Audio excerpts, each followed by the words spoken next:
मध्ये म्हणजे आता ऍक्च्युली तुम्ही मागच्या Semla electrical circuit electrical engineering म्हणून सब्जेक्ट होता माझा, मग ते तुम्ही ईईटी म्हणत होता त्याला. ठीक आहे. तर त्यातच हे एक्सटेन्शन आहे.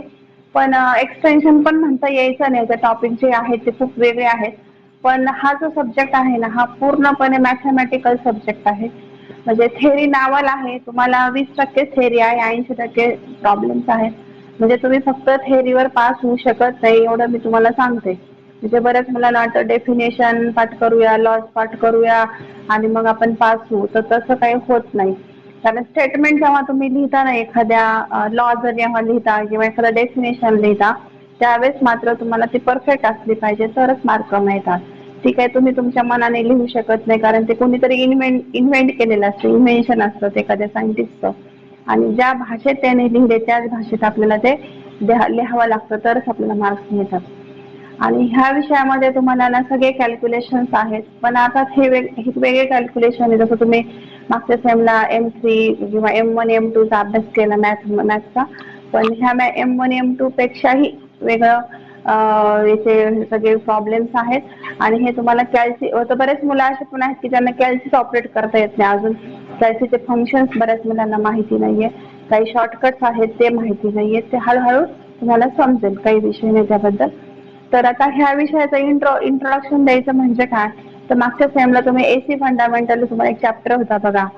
त्याच्यामध्ये आपण 2 प्रकारचे सप्लाय असतात. कोणकोणत्या प्रकारचे सप्लाय असतात, एसी आणि डीसी.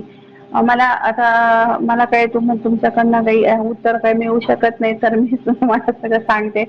ऍक्च्युली तुम्हाला मागच्या सेमला हे झालेलं आहे की एसी आणि डीसी 2 सप्लाय असतात. मग आता एसी फंडामेंटल म्हणजे काय, तर एसी सप्लायचा आपण डिटेल स्टडी केला. त्याच्यामध्ये purely resistive circuit, purely inductive circuit, purely capacitive circuit घेतलं.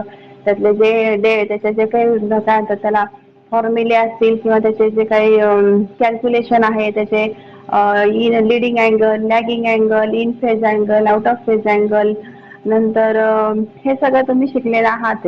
पण ह्याचंच एक्सटेन्शन म्हणजे हा विषय म्हणजे कसा आहे, एसी सप्लायचा आपला डिटेल स्टडी करायचा आहे. त्याच्यामध्ये तुम्ही मागच्या सेमला purely resistive, inductive, capacitive circuit शिकलात.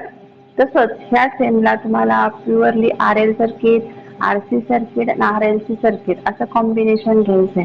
आता मागच्या म्हणजे जी आय स्कीम मध्ये कसं होतं, हे 6च्या 6 सर्किट एकाच विषयात होते. तर मुलांचं खूप कन्फ्युजन व्हायचं आणि प्रॉब्लेम्स अवघड जायचे. आता तसं तुमचं आणखी सोपं केलंय त्यांनी. काय केलंय, तीन जे टॉपिक आहे म्हणजे 3 जे